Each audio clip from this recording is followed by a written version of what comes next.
just got everything spread out. We're like a couple feet down. We're starting to find things, including they found like kayaks. But the kayaks were stored inside this little housing structure. And like I say little, but it was big enough to have multiple families in it at a time.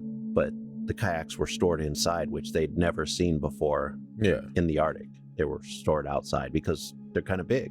Bigfoot was stealing the kayaks. You wake up in the morning, you're just like, what is that is that Bigfoot out on the lake? Yeah. So, and it was very important because these kayaks were sometimes built around the person that was going to be using them, specific to them for size. Gotcha. So, I mean, it was a pretty important thing in this community throughout history. You know, their kayaks were like part of their life. So it fit them, you know, if you were taller or smaller or wider, you know.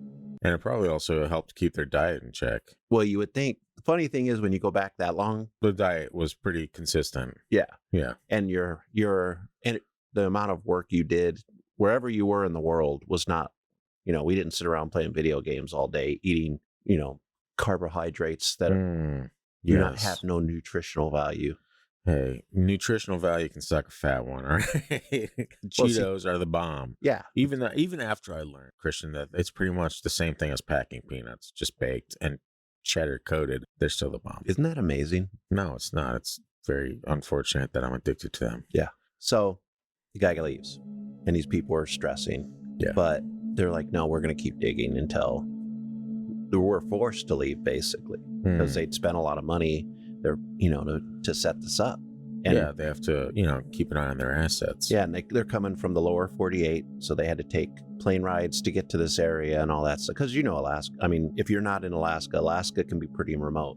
And where they're at is very remote.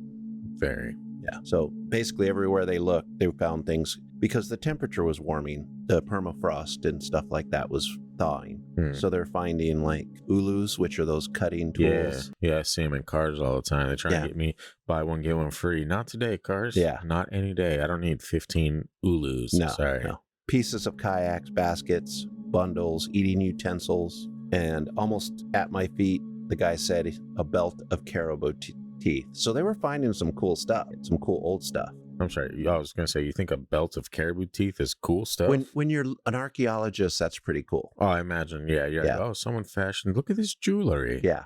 So, and then I think they ended up with 1,700 artifacts that they sent back to the lab to be stabilized.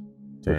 So that they could, you know, so they didn't fall apart. What do you think postage cost on something like that? 1,700 artifacts? They probably had a special plane that flew in. And, they're not like priority mailing this shit. But I'm pretty sure they had to box it up, and because you can't just send stuff like that over the, you know, anywhere, whether it's mail or an airplane, because once you start pulling it out of the ground, a lot of this stuff starts falling apart because it's so old.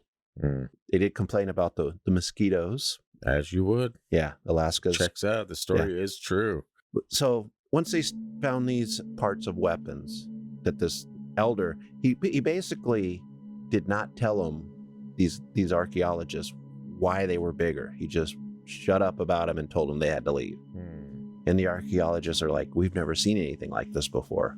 This is not something that should have been used in the bow and arrow wars because it's too big. Yeah. And so, you know, obviously we're foreshadowing Bigfoot already. So everybody settles down, they do their thing. The end of the day, the guy goes to sleep, the main guy. But before he wakes up to go to the bathroom, which... Are we talking about David? No, David was the guy that's contacted the professor. I thought David was the main guy for a second. No, he was the one that was like, hey, you got to bring your crew up here and study this. Yeah, well, I'm in the back, so I saw, but it's hard to tell the back of people's heads sometimes. They have similar back of the heads. David, exactly. David's not even there. Yeah, so, but I am. So yeah, you are. Yeah. And you're swatting mosquitoes. Yeah, it's not fun. Yeah, and the sun's kind of bright. Yeah, and there's only your sunblock. Yeah, and there's only one song on our summer playlist. It's closing time. Yeah, I know who I want to take me home, but that's another story. Anyway, back to your story. So the guy goes to sleep that night, wakes up, has to pee. Ain't that the deal, you know? You know, which you're going to have to do. Hey, who among us? But when you're in Alaska, out in the middle of nowhere, that's a little dangerous. Not because of Bigfoot necessarily, but there's bears.